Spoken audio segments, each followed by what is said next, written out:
meine Damen und Herren, wir begrüßen Sie heute hier live an der Heli Wiese Dirtbike Park. Und da ist er wieder, Johnny Decoto. Ja, er schiebt und schiebt und wer sein Fahrrad liebt, der schiebt.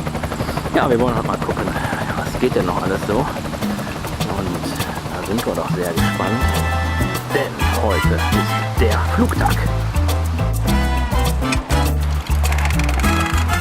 Sehr schön, sehr schön. So, meine sehr verehrten Damen und Herren, das Ganze jetzt noch einmal ohne Kommentar. Er freut sich.